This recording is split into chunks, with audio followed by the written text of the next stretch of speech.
बिस्मिल्लाहिर्रहमानिर्रहीम। अस्सलामुअलैकुम। मेरे दोस्तों, मौलाना रूम रहमतुल्लाह अलैह इस्लामी तारीख का एक ऐसा नाम है जिसे तकरीबन हर मुसलमान वाकिफ है, लेकिन मौलाना रूम की जिंदगी और उनके मकाम मर्तबे से बहुत कम लोग वाकिफ हैं। याद रहे कि मौलाना रूम रहमतुल्लाह अलैह ने शाह शम्स तबरेज रहमतुल्लाह अलैह से रूहानी फैज हासिल किया था, और शाह शम्स तबरेज भी तसव्वुफ की दुनिया का एक मारूफ नाम है। दोस्तों, आपको बताते चले कि मौलाना रूम रहमतुल्लाह अलैह का खानदानी नाम मोहम्मद था।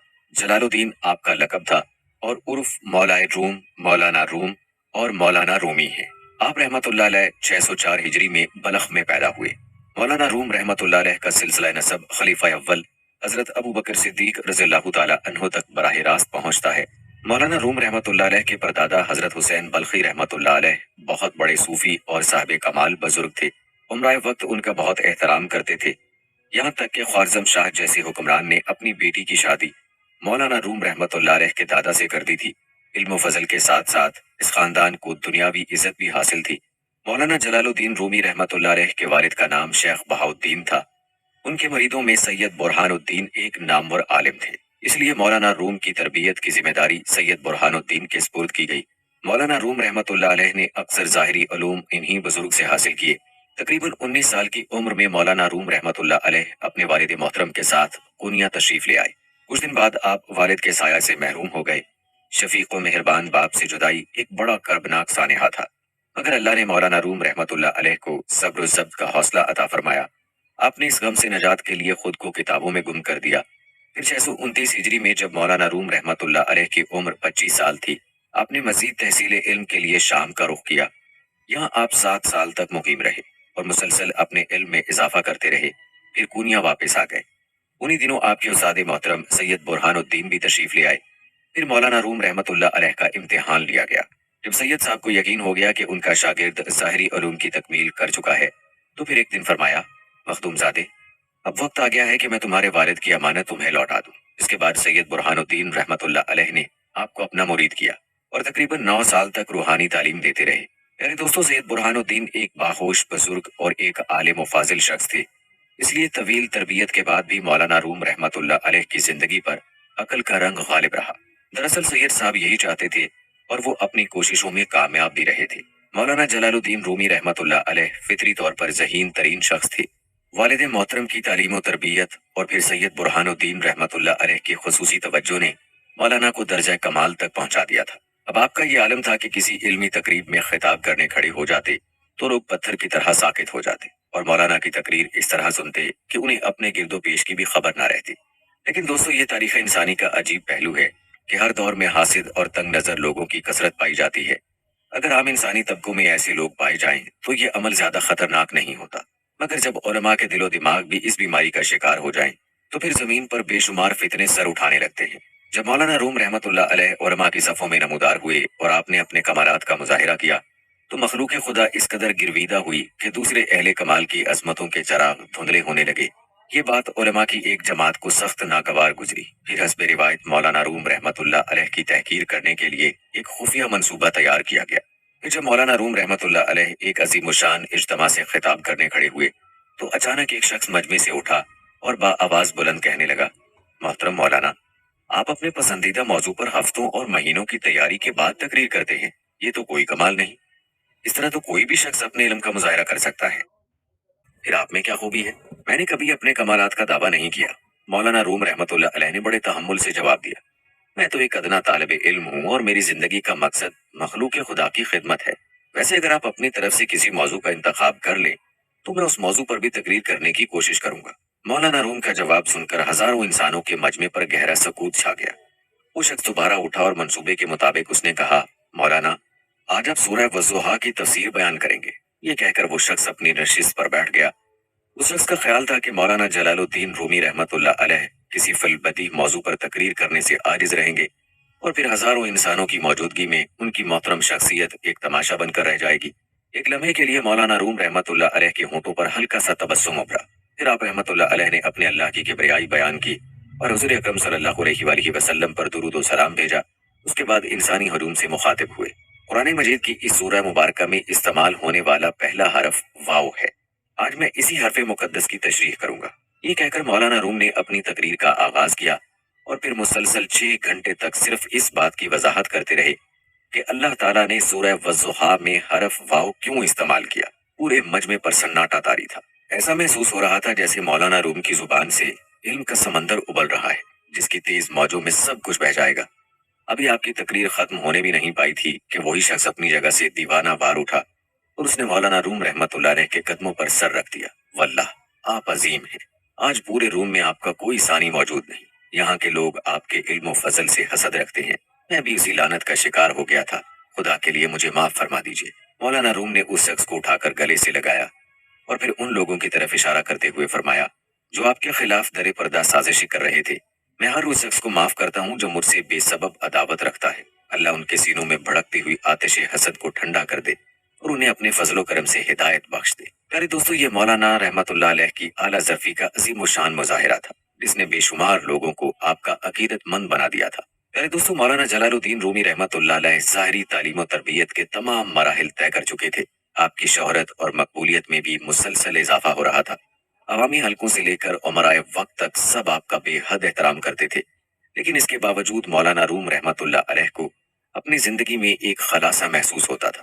اکثر تنہائی میں آپ اپنی اس محرومی کا اظہار فرماتے، میں آج بھی پیاسا ہوں اور یہ پیاس نہ جانے کب تک برقرار رہے گی۔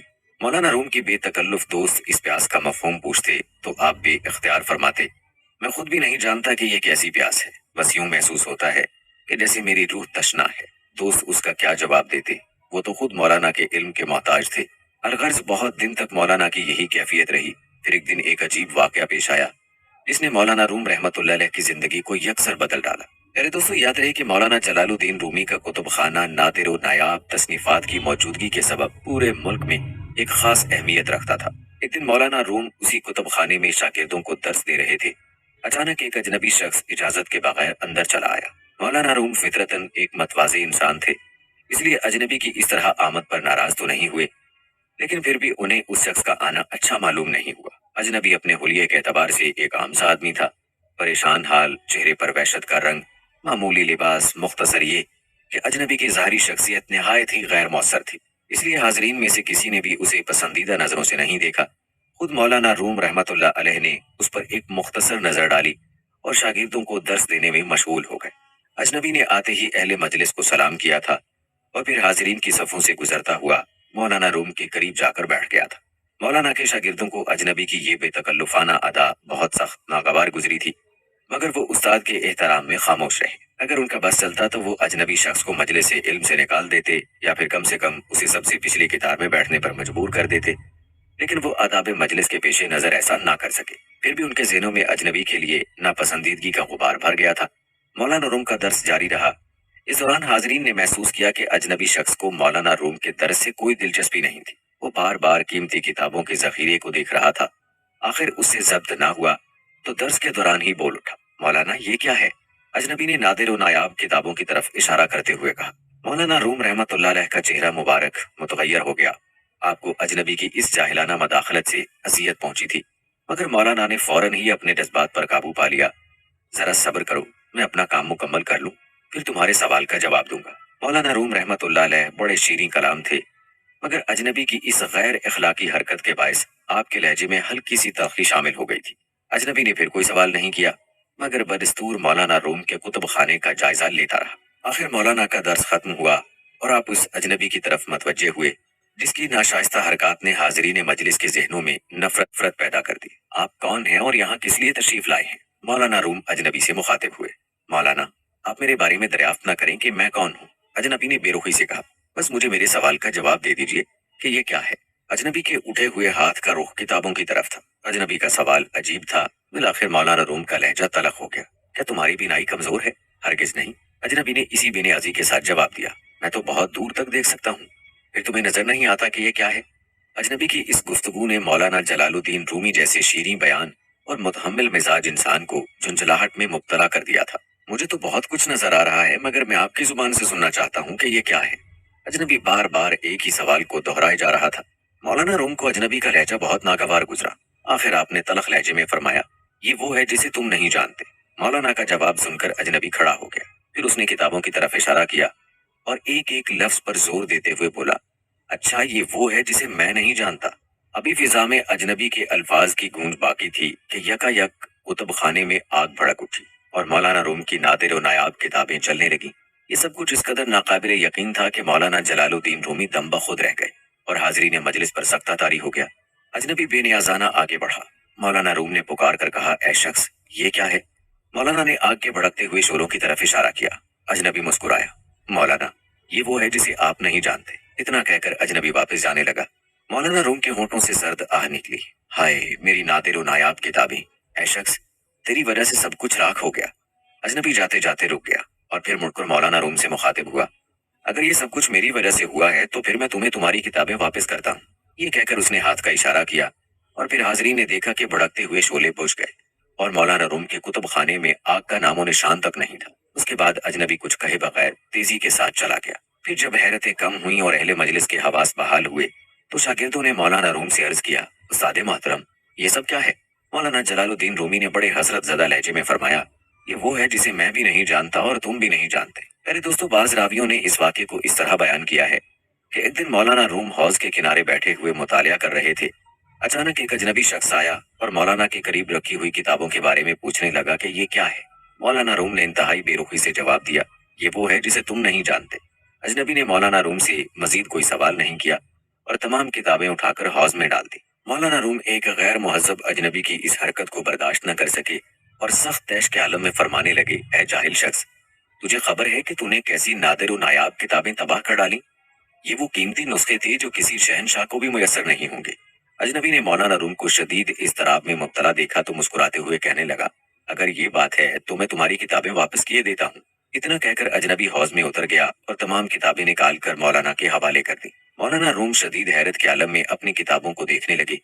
کسی کتاب کا ایک ورق بھی پانی میں نہیں بھیگا تھا۔ یہ کیا ہے؟ مولانا روم نے اجنبی سے پوچھا۔ اجنبی نے ایک مخصوص تبسم کے ساتھ نہایت شگفتہ لہجے میں جواب دیا، مولانا، یہ وہ ہے جسے آپ نہیں جانتے۔ اتنا کہہ کر اجنبی چلا گیا اور مولانا جلال الدین رومی حوض کے کنارے دم بخود بیٹھے رہے۔ میرے دوستو، جس اجنبی شخص کی کرامت نے مولانا جلال الدین رومی جیسے عالم و فاضل کو حیران کر دیا تھا، وہ مشہور بزرگ حضرت شمس تبریز تھے۔ حضرت شمس تبریز رحمت اللہ علیہ کی اس ملاقات نے مولانا روم کی دنیا ہی بدل ڈالی۔ یہ ایسا زبردست انقلاب تھا کہ مولانا اپنی روش بھول گئے، کتب خانہ بند کر دیا گیا اور درس و تدریس کے تمام سلسلے ختم ہو گئے۔ اب مولانا جلال الدین رومی کو بس ایک ہی کام تھا کہ ہر وقت حضرت شمس تبریز کی خدمت میں حاضر رہتے تھے۔ یہ ایک ایسی تبدیلی تھی کہ پورے شہر میں ہنگامہ برپا ہو گیا۔ مولانا کے ہزاروں عقیدت مند برملا کہا کرتے تھے، قونیاں ویران ہو گیا اور اس ویرانی کا سبب وہ جاہل فقیر ہے جس نے ہم سے ہمارا عالم چھین لیا۔ مولانا جلال الدین رومی کے بعض عقیدت مند اور شاگرد جوش جذبات میں حد سے گزر گئے اور وہ حضرت شمس تبریز کے بارے میں گستاخانہ الفاظ استعمال کرتے تھے، کہاں آپ جیسا فاضل انسان اور کہاں وہ بے علم کوچا گرد۔ مولانا روم سب کچھ سنتے تھے مگر آپ پر کسی طنز اور کسی طعنہ زنی کا اثر نہیں ہوتا تھا۔ اگر کبھی کوئی عزیز یا دوست بہت زیادہ جرح کرتا تو بس اتنا کہہ کر خاموش ہو جاتے، تم کیا جانو کہ شمس تبریز کون ہے؟ دوستوں، کہا جاتا ہے اب ایک مخصوص کمرہ تھا، حضرت شمس تبریز تھے اور مولانا روم رحمت اللہ علیہ۔ باقی دنیا سے مولانا روم کا اب کوئی تعلق باقی نہیں رہا تھا۔ پھر وہ وقت بھی آیا جب مولانا روم کو گھر والوں کا ہوش بھی نہیں رہا، بیوی شوہر سے اور بچے باپ سے بدزن رہنے لگے۔ آخر مولانا روم کے اہل خانہ بھی حضرت شمس تبریز کو جادوگر کہہ کر پکارنے لگے، تبریز کے سحر نے ہمارا گھر برباد کر دیا، خدا اسے غارت کرے۔ ارے دوستو، کونیا کا ایک ایک شخص حضرت شمس تبریز کو برا بھلا کہہ رہا تھا مگر مولانا روم اسی مرد کلندر کی بارگاہ میں دست بستہ کھڑے تھے۔ دوستو، تاریخ بتاتی ہے کہ مولانا روم رحمت اللہ علیہ حضرت شمس تبریز کی شخصیت کے اسیر ہو گئے تھے۔ پھر یہ اسیری اس قدر بڑی کہ مولانا روم ساری دنیا سے بے نیاز ہو گئے۔ مولانا روم کے شاگرد اور اہل خانہ حضرت شمس تبریز کو جادوگر کہہ کر پکارنے لگے تھے۔ یہ تمام باتیں کسی بڑے ہنگامے کا پیش خیمہ تھی۔ حضرت شمس تبریز رحمت اللہ علیہ اس صورتحال کو زیادہ دن برداشت نہ کر سکے اور پھر ایک رات جب تمام لوگ گہری نیند سوئے ہوئے تھے، حضرت شمس تبریز رحمت اللہ علیہ خاموشی کے ساتھ گھر سے نکل گئے۔ جب صبح مولانا روم بیدار ہوئے تو اپنے پیر و مرشد کو نہ پا کر مولانا کے دل پر قیامت گزر گئی۔ دیوانہ وار ہر طرف ڈھونڈتے پھرے، شہر کا گوشہ گوشہ چھان مارا مگر حضرت شمس تبریز رحمت اللہ علیہ کونیا کی حدود سے بہت دور جا چکے تھے۔ مولانا روم کے شاگرد اور اہل خاندان حضرت شمس تبریز کی روح پوشی سے بہت خوش تھے۔ وہ لوگ برملا کہا کرتے تھے، خدا کا شکر ہے کہ وہ جادوگر یہاں سے چلا گیا، اب مولانا اس کے طلسم سے آزاد ہو جائیں گے۔ لیکن شمس تبریز رحمت اللہ علیہ کے بچھڑنے کا مولانا روم رحمت اللہ علیہ کو سخت صدمہ تھا۔ روایات بتاتی ہیں کہ حضرت شمس تبریز رحمت اللہ علیہ سے بچھڑنے کے بعد مولانا روم نے ایسی شاعری کی जो इश्क व सरमस्ती और सोजो गुदाज से लबरेज थी।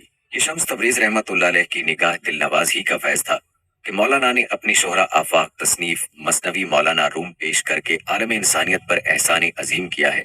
ये शायरी की ऐसी अजीम और जलील किताब है कि सदियां गुजर जाने के बाद भी आलम अदब में इसकी मिसाल नजर नहीं आती। और जहां तक मुसलमानों की अकीदत का ताल्लुक है तो आज भी मौलाना की इस तसनीफ को पढ़ने से पहले बोसा दिया जाता है और निहायत इज्जत व एहतराम से सरों पर रखा जाता है। दुनिया की तमाम अहले इल्म इस बात पर इत्तफाक करते हैं कि अगर हजरत शम्स तबरेज रहमतुल्लाह अलैह मौलाना रूम से मुलाकात ना करते तो शायद ये किताब भी दायरा तहरीर में ना आती। खुद मौलाना रूम भी इस हकीकत की तरफ इशारा करते हैं, मौलवी हरगिज नशुद मौलाए रूम ता गुलाम शम्स तबरेजी नशुद। और अपने एक शेर में यूं कहा है कि मौलाना रूम उस वक्त तक मौलवी ना हो सके जब तक शम्स तबरेज की गुलामी इख्तियार न कर ली। इस शेर से अहले नजर अंदाजा कर सकते हैं कि हजरत शम्स तबरेज क्या थे और कम नजरों के हसद ने कैसे बरगुजीदा शख्स को मौलाना रूम से बिछड़ जाने पर मजबूर कर दिया था। मेरे दोस्तों, हजरत शम्स तबरेज रहमतुल्लाह अलैह की चंद रोजा सोहबतों ने मौलाना रूम को कलंदर बना डाला था।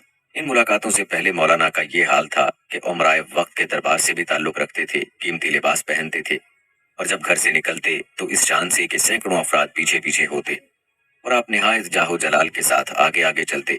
अगर कोई अजनबी एक नजर देख लेता तो यही समझता कि कोई हाकिम अपने तमाम तर जलालो जबरूत के साथ गुजर रहा है।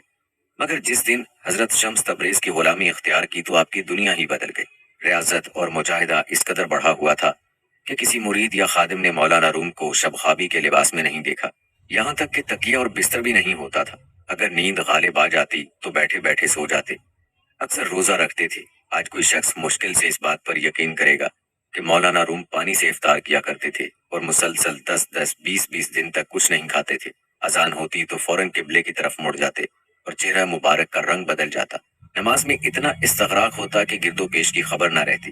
खादमों ने बारहा अपनी आंखों से ये मंजर देखा कि इशा के बाद नमाज की नीयत बांधी तो 2 रक्तों में सुबह हो गई। एक बार सर्दी का मौसम था, मौलाना रूम नमाज के दौरान रोने लगे और यहाँ तक रोए कि दाढ़ी और सीना आंसुओं से तर हो गया। खादिम सिपाही सालार का बयान है कि सर्दी की शिद्दत के बायस आंसू रुखसारों पर जमने लगे मगर मौलाना की महवियत में कोई फर्क नहीं आया। सलातीनो उमरा जिस कदर तहाइफ भेजते, मौलाना रूम अपने मुरीदान खास सलाहुद्दीन ज़ुकूब या हसानुद्दीन चलपी के पास ये हिदायत देकर भेज देते कि इन्हें फौरी तौर पर जरूरतमंदों में तकसीम कर दिया जाए। कभी कभी ऐसा होता कि घर में बहुत ज्यादा तंगी होती और मौलाना के साहबजादे सुल्तान वल्द इसरार करते तो हस्बे जरूरत थोड़ी बहुत रकम रख लेते।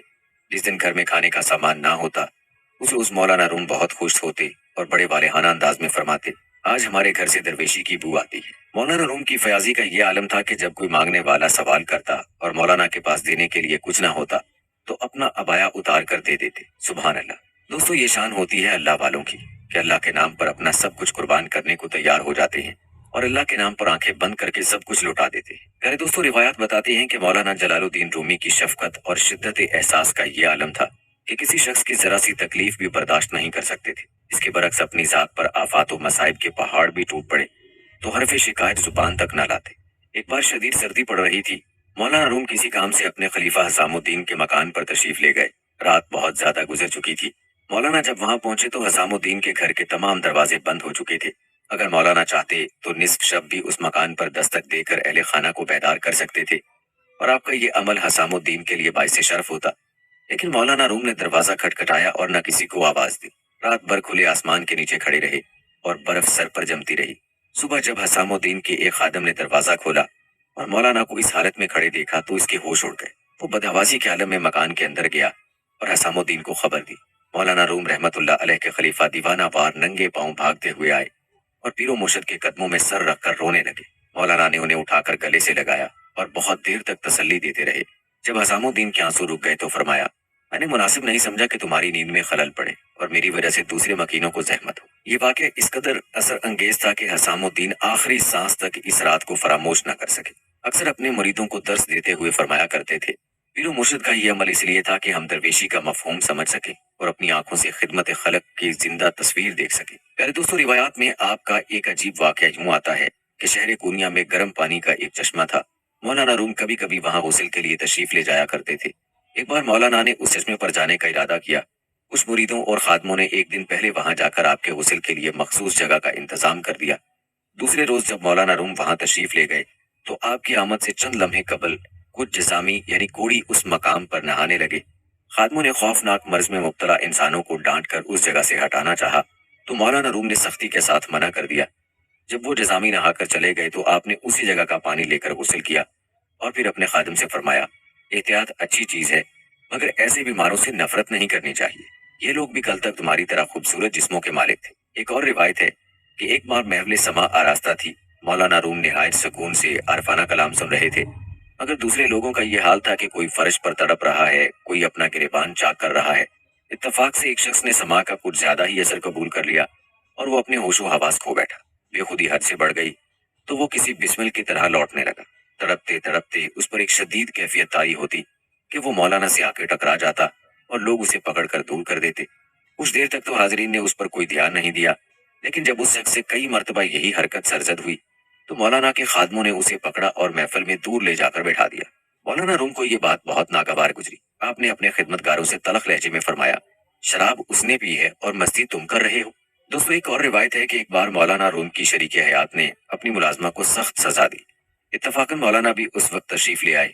बीवी की ये हरकत देखकर बहुत नाराज हुए और गमजदा लहजे में फरमाने लगे, तुमने खुदा की नेमतों का शुक्र अदा नहीं किया। ये उसी की जाते पाक है जो गुलामों को आका और आकाओं को गुलाम बना देती है। एक लम्हे के लिए उस वक्त का तसव्वुर करो जब तुम कनीज होती और ये औरत मालका की हैसियत से रखती, फिर तुम्हारा क्या हाल होता।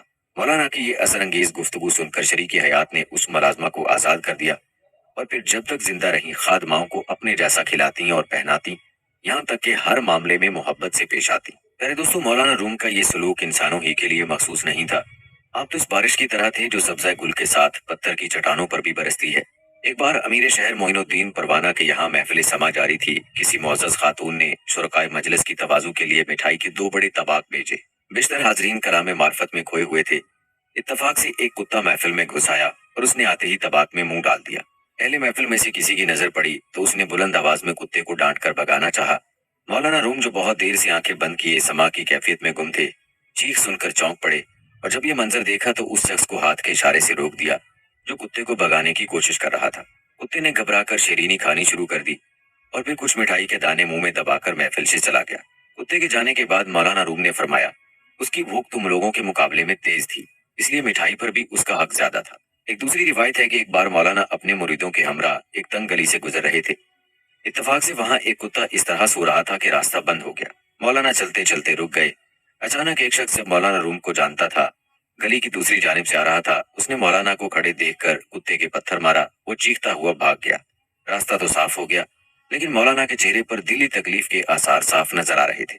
जब वो शख्स करीब आया तो आपने उसे फरमाया, ऐ बंदा खुदा, तूने एक जानवर की दिल आजारी करके क्या पाया? मैं कुछ देर उसके जागने का इंतजार कर लेता। अल्लाह अकबर कबीरा। दोस्तों, यहाँ अगर हम अपने बारे में थोड़ा सा सोचें तो हमारा क्या हाल है।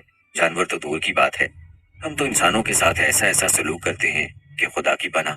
यानी दोस्तों, मालूम होता है कि मौलाना रूम के मसलक में दिल आजारी गुनाह अजीम थी। अगर कोई चूंटी भी आपके पैरों के नीचे आकर कुचली जाती तो मौलाना को बहुत दुख होता। अक्सर औकात लोगों का दिल रखने के लिए बड़े से बड़ा नुकसान बर्दाश्त कर लेते। कहते हैं एक मरतबा मौलाना रूम बाजार से गुजर रहे थे। लोगों ने आपको आता देखा तो अपनी अपनी दुकानों पर एहतरामन खड़े हो गए। जब कुछ लड़कों की आप पर नजर पड़ी तो वो भागते हुए आए और मौलाना के हाथों को बोसा देने लगे। मौलाना बच्चों को खुश करने के लिए जवाबन उनके हाथ चूम लेते। एक लड़का किसी काम में मशगूल था, उसने चिल्लाकर कहा, मौलाना अभी जाइएगा नहीं, मैं जरा काम से फारिग हो जाऊं। मौलाना ने उसकी आवाज सुनी और मुस्कुराने लगे। फिर आप बहुत देर तक उस लड़के के इंतजार में खड़े रहे। जब वो अपने काम से फारिग होकर आया तो उसने मौलाना के हाथों को बोसा दिया। तब आप तशरीफ ले गए। अरे दोस्तों, क्या आप इस आजिज़ी का तसव्वुर कर सकते हैं? फर्ज करें कि अगर आप मौलाना की जगह पर होते तो आपका क्या रद्द-ए-अमल होता? कमेंट्स में हमें जरूर बताइएगा। दोस्तों, इसी तरह का वाकया है कि एक दिन भरे बाजार में 2 आदमी लड़ रहे थे और एक दूसरे को फहाश गालियां दे रहे थे। उनमें एक कह रहा था, ओ शैतान, अगर तू एक कहेगा तो 10 सुनेगा। मौलाना रूम उस तरफ से गुजर रहे थे। आप उस शख्स के करीब आ गए और फरमाया, भाई तुम्हें जो कुछ कहना है मुझे कह डालो। अगर तुम 1000 कहोगे तो जवाब में एक भी ना सुनोगे। मौलाना के हुस्ने कलाम ने दोनों को शर्मिंदा कर दिया, यहाँ तक कि वो बाहमी रंजिश को खत्म करके आपस में दोस्त हो गए। अरे दोस्तों, ये था तज़किरा मौलाना जलालुद्दीन रूमी रहमतुल्लाह अलैह का, जो निस्फ सदी तक बेशुमार बंदगाने खुदा का रूहानी इलाज करते रहे। मगर ये कुदरत का एक अजीब निजाम है कि वक्त मालूम पर बीमारों की तरह मसीहा को भी दुनिया से रुखसत होना पड़ता है। दोस्तों, जहाँ तक बात है आप रहमतुल्लाह अलैह के दुनिया से रुखसत होने की, तो ये 670 हिजरी का वाकया है। एक दिन कोनिया में जबरदस्त जलजला आया लोग खौफ और दहशत से चीखने लगे। फिर मुसलसल 4 दिन तक जलजले के शदीद झटके महसूस किए जाते रहे। शहर में एक कयामत सी बरपा थी। दुनिया के किसी बाशिंदे को अपनी जिंदगी का भरोसा नहीं था कि कब जमीन में शगाफ पड़े और वो अपने साजो सामान के साथ मुल्क के अदम रवाना हो जाए। इस मुसलसल अजियतनाक सूरत हाल से घबराकर अहले शहर मौलाना रूम की खानकाह में हाजिर हुए और आपसे दुआ की दरख्वास्त करने लगे। मौलाना रूम ने हस्बे आदत दिल नवाज तबस्सुम के साथ फरमाया, जमीन भूखी है, लुकमा तर चाहती है, इंशाअल्लाह इसे अपने मकसद में कामयाबी हासिल होगी। फिर लोगों को तसल्ली देते हुए कहा, कोई शख्स हरासा ना हो, जिस पर गुजरना है गुजर जाएगी। इंसानी हजूम मुतमईन होकर अपने घरों को चला गया। मौलाना के इस इरशाद के बाद ही जलजला थम गया था। शहर कोनिया की गुमशुदा रौनक लौट आई थी। मगर दूसरे दिन एक खबर ने लोगों से ये सारी खुशियां छीन ली। मौलाना रूम अचानक शदीद बीमारी का शिकार हो गए थे। पूरा शहर अयादत के लिए उमड़ आया। बेहतरीन तबीबों ने इलाज किया, लेकिन मर्ज लहजा ब लहजा बढ़ता गया। मुरीदों और खादमों ने रो रो कर कहा, आपकी दुआओं से बेशुमार मरीजों ने सेहत पाई है। आज आप हमारी खातिर अपनी सेहत के लिए दुआ फरमा दीजिए। मौलाना ने अकीदतमंदों की गुफ्तगू सुनकर दूसरी तरफ मुंह फेर लिया। हाजरीन समझ गए कि वक्त आखिर करीब आ पहुंचा है, और फिर ऐसा ही हुआ। दूसरे दिन गुरूब आफ्ताब से जरा पहले मौलाना रूम अपने खुदा की वहदानियत और खातमुन नबीयीन सल्लल्लाहु अलैहि वसल्लम की रसालत पर गवाही देते हुए रुखसत हो गए। प्यारे दोस्तों, रिवायत बताती हैं कि कोनिया में घर घर सफ़े मातम बिछ गई। हजारों इंसानों ने शिद्दत गम में अपने गिरेबान फाड़ डाले। जनाजा उठा तो एक बड़ा हजूम था, जो अपने रूहानी पेशवा को आहों और अश्कों की आखिरी नजर पेश करता हुआ कब्रिस्तान की तरफ जा रहा था। बादशाह वक्त भी जनाजे में शरीक था। मैयत के आगे सैकड़ों ईसाई और यहूदी भी इंजील और तौरात मुकद्दस की आयात पढ़ते हुए चल रहे थे। उन गैर मुस्लिमों की आंखें अश्कबार थीं और होठों पर जांकुदाज नोहे थे। बादशाह वक्त ने उन ईसाइयों और यहूदियों की ये हालत जार देखकर पूछा, तुम्हें मौलाना से क्या निस्बत है? जवाब में ईसाई और यहूदी उलमा ने कहा, ये तुम्हारी तरह हमारा भी महबूब है। मौलाना रूम की अजमत की ये एक ऐसी रोशन दलील थी जिसे झुटलाया नहीं जा सकता था। उन्हें जेरे जमीन सोए हुए सदियां गुजर गईं, मगर आज भी यूं महसूस होता है जैसे वो जिंदा है।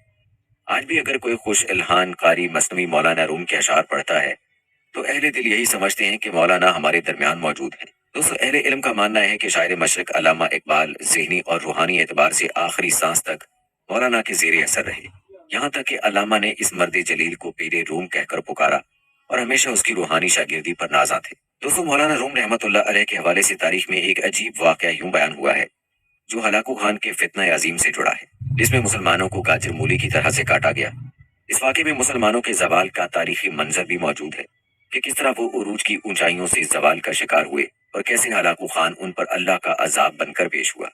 इसी वाक़े में मौलाना रूम की करामत का तस्करा भी है, लिहाजा इस वाक़े को स्किप मत कीजिएगा। दोस्तों, तारीख इस्लाम में ये बात रोज़े रोशन की तरह आया है कि अपने वक्त की दोनों सुपर पावर ताकतें ईरान और रूम अहले इस्लाम के हाथों शिकस्त और बर्बादी से दो चार होकर किस्सा पारीना बन चुकी थी।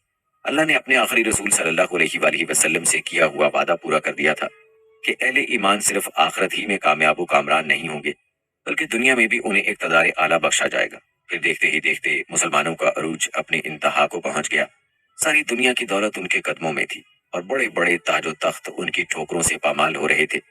कुछ लोगों को वो जमाना याद आ रहा था जब ईरान की फतह के बाद माले गनीमत के अंबार देखकर हजरत उमर फारूक रज़ियल्लाहु ताला अन्हो रो पड़े थे, और किसी शख्स ने अर्ज किया था, अमीरुल मोमिनीन, इंतहाई खुशी के मौके पर आपकी आंखों में ये आंसू?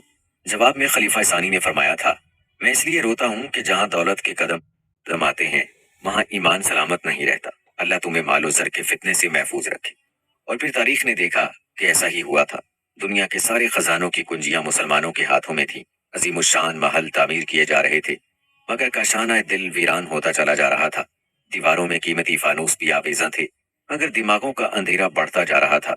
जिस कौम को अपनी निगाहें नीची रखने का हुक्म दिया गया था, आज वही कौम कनीजों के खूबसूरत जिस्मों से अपने हरम सजा रही थी। तारीख बताती है कि फिर एक दिन बगदाद की शाहराहों पर एक मजजूब चीखता फिर रहा था, लोगों, खुदा की नाफरमानियों से बाज आ जाओ, मौसीकी के औजार और रुबाब तोड़ दो और शराब के जखीरे नालियों में बहा दो, वरना कुदरत का पैमाना बर्दाश्त छलकने वाला है। अजाब के दिन गिने जा चुके हैं, बस कुछ घड़ियां बाकी हैं। अभी तौबा का दरवाजा खुला है, सरकशी छोड़ दो, नहीं तो तुम्हारे कांधों से गर्दनों के बोझ कम कर दिए जाएंगे।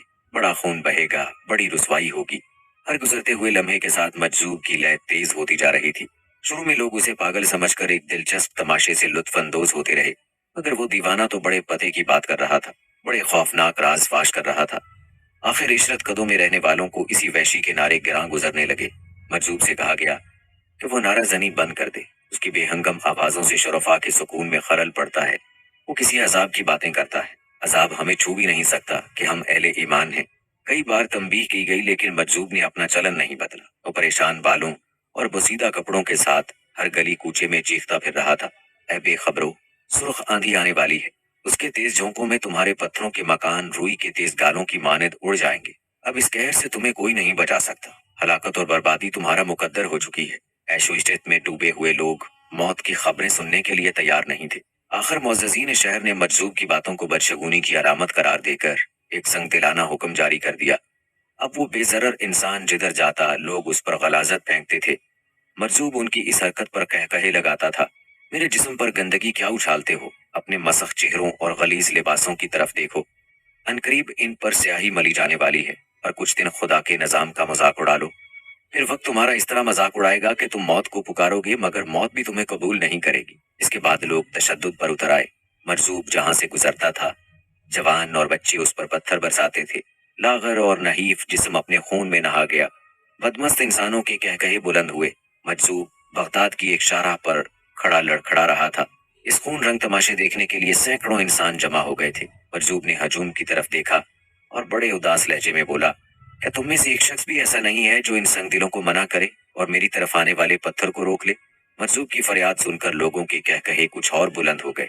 किसी ने संगबारी करने वालों को मना नहीं किया। पूरे मजमे का जमीर मर चुका था। अजाब लिखा जा चुका। मजजूब आसमान की तरफ मुंह उठाकर चीखा। लिखने वाले ने लौहे महफूज पर लिख दिया, आग, खून, मौत, जिल्लत और बर्बादी। फिर मजजूब ने बहते हुए खून को अपने चेहरे पर मल लिया। चंद पत्थर और बरसे। मजजूब जमीन पर गिर पड़ा। मस्खरा आसमान की खबरें देता है। लोग दीवाना वार हंस रहे थे। ये खबर नहीं कि खुद अपना क्या हाल होने वाला है। एक मजबूर इंसान पे ये सितम करने के बाद हजूम मुंतशिर हो गया। मजजूब के जिस्म से खून बह बह कर जमीन पर जमता रहा। आखिर बगदाद के बाहोश शहरियों ने एक दीवाने से नजात हासिल कर ली। उस दिन के बाद फिर किसी ने मजजूब को नहीं देखा। वो अपना काम खत्म करके बहुत दूर जा चुका था। शहर की फिजाएं नगमाबार थीं। मौसीकी की दिल आवेज आवाजों ने गुनाह के जज्बों को बेदार कर दिया था। नंगे बदनों के रक्स ने जज्बात की दुनिया में वो तूफान उठाए थे कि अहले इक्तदार की बीनाई जायल हो गई थी और उमरा अंधे हो गए थे। इस्लाम के सिपाही भी जज्बा जहाद खो बैठे थे और खुद को कमजोर कर चुके थे। दोस्तों, तारीख बताती है कि उसके बाद अहले बगदाद को कहरे खुदाबंदी ने आ पकड़ा। हलाकू खान रात के अंधेरे में असलहे से लैस फौजियों के साथ आगे बढ़ रहा था और अजीम शान इस्लामी सल्तनत के निगहबान हाथों में रुबाब लिए हुए झूम रहे थे। फिर हर तरफ फितना और फसाद की आग भड़क उठी। सुर्ख पत्थरों से बने हुए ऊंचे ऊंचे महल्लात में आग लगी हुई थी और इल्म और हिकमत के जखीरे सूखी लकड़ियों की तरह जल रहे थे। शानदार तहजीब और तमद्दुन के आसार वहशियों के नेजों की जद पर थे। हलाकू खान के सामने आलिमाना तकरीरें करने वाले बेशुमार थे, मगर वो तलवार के सिवा कोई जुबान नहीं समझता था। इस फितने को सिर्फ जुर्रत और शुजात के हथियारों से रोका जा सकता था, मगर मुसलमान बहुत पहले उन हथियारों को जंग आलूद समझकर अपने असलहा खानों में दफन कर चुके थे। इसलिए चंगेज खान का सफाक पोता मुसलमानों के सरों को मीनार बना रहा था और अहले बगदाद एक दरिंदे से तहजीब और शाइस्तगी की जुबान में रहमो करम की भीख मांग रहे थे। फिर यूं हुआ कि सब कुछ जलकर राख हो गया। अब हलाकू खान का रुख निशापुर की तरफ था। यहाँ भी मौत की सुर्ख आंधी ने तबाही मचा दी। इल्मो हिकमत के कैसे कैसे तनावर दरख्त जड़ों से उखड़ गए। जिन लोगों ने कुछ दिन पहले बगदाद की शाहराहों पर एक मजजूब को चीखते हुए देखा था, आज उन्हें उस पागल इंसान की बातें याद आ रही थी। मगर वक्त गुजर चुका था। अचानक खबर आई कि तातारियों ने हजरत शेख फरीदुद्दीन अत्तार जैसे बुजुर्ग को भी शहीद कर दिया। मार्फत का ये मीनार क्या गिरा कि घरों में सहमे हुए मुसलमान मौत के खौफ से कांपने लगे। अब उनके दरमियान से वो शख्स भी उठ गया था जिसकी दुआएं आसमान पर सुनी जाती थी। दूसरी जांगुदाज खबर आई कि हजरत शेख नजमुद्दीन कुबरा रहमतुल्लाह अलैह ने भी जामे शहादत पी लिया। इस तरह के आपने खानकाह से बाहर आकर आखिरी सांस तक हलाकू की फौज से जंग की और मरते वक्त अपनी कौम को एक ही पैगाम दिया कि मकान को छोड़कर मैदान कारजार में निकल आओ। हजरत नजमुद्दीन की शहादत ने मुसलमानों की उम्मीद की आखिरी किरण भी बुझा दी। मार्फत के इस बुलंद तरीन मीनार की जमीन पर गिरते ही जलजला आ गया था और जुल्म सितम की रात मजीद तवील हो गई थी। खून का सैलाब रास्ता बनाता मुसलमानों के सरसब्जो शादाब इलाकों से गुजर रहा था। अब हलाकू खान के खूनखार लश्कर का रुख रोम के शहर कोनिया की जानिब था। उस लश्कर की सालारी बेचू खान को सौंपी गई थी। बेचू खान ने अपनी फौजें शहर के चारों तरफ फैला दी اور کونیا کا مکمل محاصرہ کر لیا۔ چند روز تک تو اہل شہر کو خوف و دہشت کے سوا کسی تکلیف کا احساس نہیں ہوا، مگر جب محاصرے نے طول پکڑا تو کونیا کے باشندوں کا سامان رسد بند ہو گیا، جس سے ہر طرف بدحواسی پھیل گئی۔ اہل شہر میں مشورے ہونے لگے۔ کسی نے کہا بچو خان سے مصالحت کی بات کی جائے اور اس کے مطالبات مان کر اس عذاب سے نجات حاصل کر لی جائے۔ فوراً ہی دوسرے شخص نے جواب دیا، ہلاکو خان مسلمانوں کے خون کا پیاسا ہے، وہ علل اعلان خود کو خدا کا قہر کہتا ہے، اس کے نزدیک امن و عافیت جیسے الفاظ کوئی مفہوم نہیں رکھتے، پھر کیا ہوگا؟ ہر زبان پر ایک ہی سوال تھا۔ آخر جب تمام ذہن سوچتے سوچتے مفلوج ہو گئے تو امیروں کی محفل میں ایک پریشان حال شخص داخل ہوا۔ اس مفلس انسان کو دیکھ کر دولت مندوں کی پیشانیوں پر بل پڑ گئے، مگر وہ لوگوں کے احساسات سے بے نیاز اندر چلایا اور بدمستوں کے درمیان کھڑے ہو کر باروب لہجے میں کہنے لگا، لوگو تمہیں کیا ہو گیا ہے کہ تم اپنے ایک ہم مذہب کو دیکھ کر بدحواس ہو گئے ہو؟ میں تم سے بھیک مانگنے نہیں آیا کہ مجھے دیکھ کر تمہارے چہروں پر نفرت برسنے لگی ہے۔ اسی تنگ دلی اور بے ضمیری نے تمہیں یہ خوفناک دن دکھائے ہیں۔ تم اپنے عشرت قدوں میں شراب سرخ سے دل بہلاتے رہے اور مخلوق خدا اپنے خون میں نہاتی رہی۔ اب دولت کے یہ ذخیرے لے کر کہاں جاؤ گے؟ یہ زمین تم پر تنگ ہو چکی ہے اور آسمان بہت دور ہے۔ یہ کہہ کر وہ اجنبی کچھ دیر کے لیے خاموش ہو گیا۔ پوری محفل پر سکوت مرگ طاری تھا۔ ہر شخص کے چہرے سے ظاہر ہوتا تھا جیسے وہ نزا کی حالت میں گرفتار ہو۔ میں تمہیں صرف یہ بتانے کے لیے آیا ہوں کہ اس گہری آسمانی کا بس ایک ہی علاج ہے۔ اجنبی نے کچھ دیر خاموش رہنے کے بعد کہا، ہاں ہاں ہمیں بتاؤ۔ تمام عمرہ بیک زبان چیخے، ہم اپنی دولت کے سارے انبار لوٹا دیں گے، خدا کے لیے ہمیں اس اذیت ناک صورتحال سے نجات دلاؤ۔ ہم گزرنے والے ہر لمحے کے ساتھ مرتے ہیں اور پھر دوسری ساتھ میں جی اٹھتے ہیں۔ ہلاکو خان کی دہشت ہمیں وقت سے پہلے مار ڈالے گی۔ سب کے سب گداگروں کی طرح چیخ رہے تھے۔ اس درویش کے پاس جاؤ جو تمہارے عشرت قدوں پر تھوک کر اپنی خانقاہ میں گوشہ نشین ہو گیا ہے۔ اجنبی نے نہایت تلخ لہجے میں کہا، اس کے ایک ایک لفظ سے اہل محفل کے لیے شدید نفرت کا اظہار ہو رہا تھا۔ وہ تمہاری دولت کے ذخیروں کا محتاج نہیں، وہ تو خود شہنشاہ ہے۔ ایسا شہنشاہ جس کے سامنے ہلاکو خان کے سپاہی بھی حقیر کیڑوں سے زیادہ اہمیت نہیں رکھتے۔ اس کے پاس جاؤ، اگر وہ دعا کے لیے ہاتھ اٹھا دے تو ممکن ہے کہ تمہارے سروں پر آگ کے شعلوں کی بجائے ابر رحمت برس جائے۔ اللہ اس کی بہت سنتا ہے۔ اجنبی کی باتیں سن کر اہل محفل بدحواسی کے عالم میں کھڑے ہو گئے۔ وہ اسی وقت درویش کے آستانے پر حاضر ہونا چاہتے تھے۔ سنو، اجنبی نے پکار کر کہا، وہ آسانی سے نہیں مانے گا۔ اس کے دروازے پر بھکاریوں کی طرح جانا، وہ تمہاری قیمتی پوشاکوں سے نفرت کرتا ہے۔ یہ کہہ کر اجنبی محفل سے نکل گیا۔ تھوڑی دور تک لوگوں نے اسے جاتے دیکھا، پھر وہ اچانک نظروں سے غائب ہو گیا۔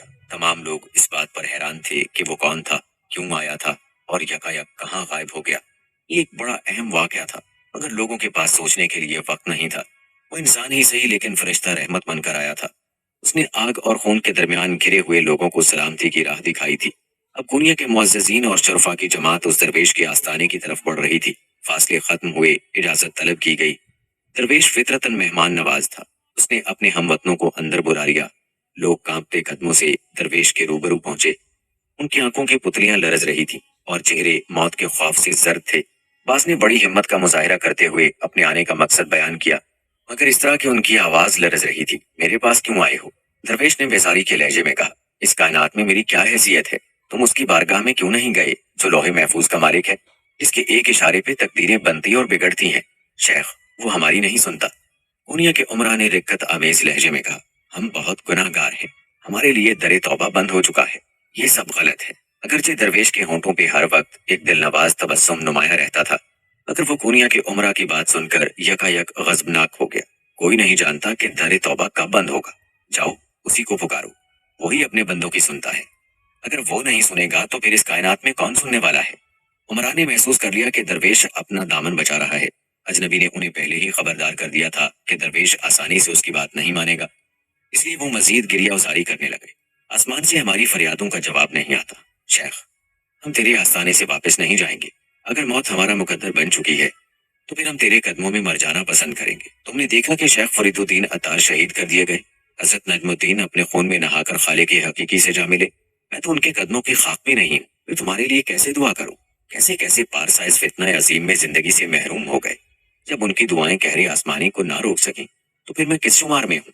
درویش بڑے دردناک لہجے میں اپنی عاجزی کا اظہار کر رہا تھا، مگر لوگ اس کی بات سننے کے لیے تیار نہیں تھے۔ انہیں صرف اپنے جان و مال کی فکر تھی۔ وہ درویش کے سامنے بہت دیر تک گریہ ازاری کرتے رہے۔ آخر درویش مجبور ہو گیا، اس سے مخلوق خدا کی چیخیں نہیں سنی جاتی تھیں۔ وہ اٹھا اور اپنا مسلح لے کر خانقاہ سے نکل گیا۔ लोगों ने बड़ी हैरत से दरवेश के तर्ज अमल को देखा। वहां मौजूद हर शख्स यही समझ रहा था कि दरवेश उनके शोरे फगां से तंग आकर खानका को छोड़कर चला गया है। पूरे मजमे पर कुछ देर के लिए सकूते मर्ग सतारी रहा। फिर तमाम लोग खानका से बाहर निकल आए और दरवेश को देखने लगे जो सारी दुनिया से बेनियाज तेज तेज कदमों के साथ एक सिमत चला जा रहा था। कुनिया के तमाम शुरफा और उमरा दरवेश को खामोशी से देखते रहे, मगर किसी में इतनी हिम्मत न थी कि वो उसके पीछे जाते। बस दरवेश के चंद खादिम बेकरार होकर अपने मखदूम के पीछे भागे। उनके लिए इस मर्द कलंदर का ये अंदाज नाकाबिले फहम था।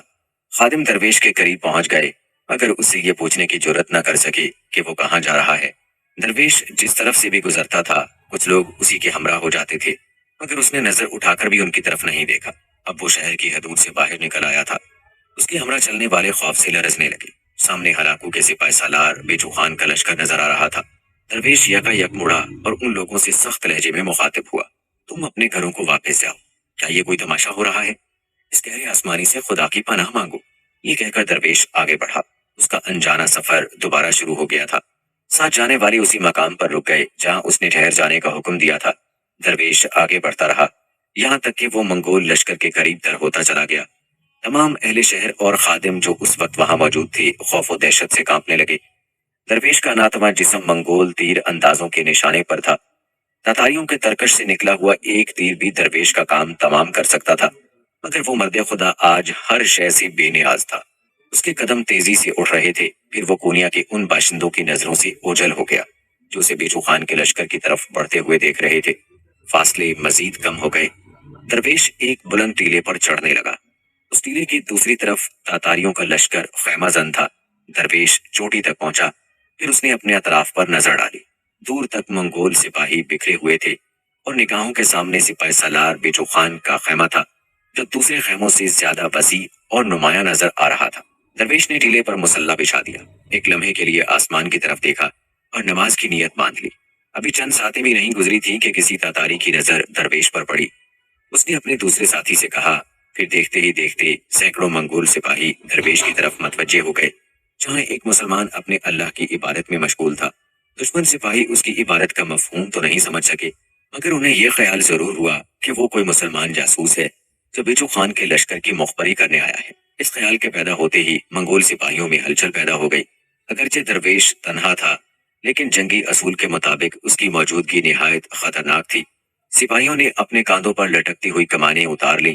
बर्क रफ्तारी के साथ तीर चढ़ाए पूरी कुव्वत का मुजाहिरा किया, मगर कोई एक कमान भी ना खींच सकी। तंग आकर सिपाहियों ने अपने घोड़ों को इस्तेमाल करना चाहा ताकि टीले पर पहुंचकर मुसलमान दरवेश को तलवारों से कत्ल कर डालें, लेकिन उस वक्त मंगोल सिपाहियों की बेचारगी काबिले दीद थी। जब उनके घोड़े अपनी जगह से जुम्बिश तक ना कर सके, तातारियों ने बेजुबान जानवरों को पीटना शुरू कर दिया। फिजा में घोड़ों की चीखें बुलंद होती रहीं, मगर उन्हें एक कदम भी आगे ना बढ़ाया जा सका। बड़ी अजीब सूरत हाल थी। सारे लश्कर में एक हंगामा सा बर्पा हो गया। सिपाहियों का शोर सुनकर बीचू खान भी अपने खेमे से निकल आया। सिपाहियों से इन हंगामे का सबब दरियाफ्त किया तो बेशुमार उंगलियां टीले की तरफ उठ गईं, जहां दरवेश अब भी अपने खुदा के आगे हाथ बांधे खड़ा था। ये कैसी दीवानगी की बातें हैं? बीचू खान ने चीख कर कहा। कोई भी जी होश इंसान तुम्हारी अहमकाना गुफ्तगू पर यकीन नहीं कर सकता। ये कहकर बेचू खान ने एक सिपाही से तीर कमान तलब किया। वो एक माहिर तीर अंदाज था। हलाकू के पूरे लश्कर में उसकी ये सिफ्त मशहूर थी। तमाम सिपाही हैरान परेशान खड़े बीचू खान की तरफ देख रहे थे। उनकी सांसें रुकी हुई थीं और जहनों में एक ही ख्याल गर्दिश कर रहा था कि अगर मंगोल सिपा सालार मुसलमान जासूस को हलाक करने में कामयाब हो गया तो फिर कयामत टूट पड़ेगी। वो उसकी वहशियाना आदतों से वाकिफ थे।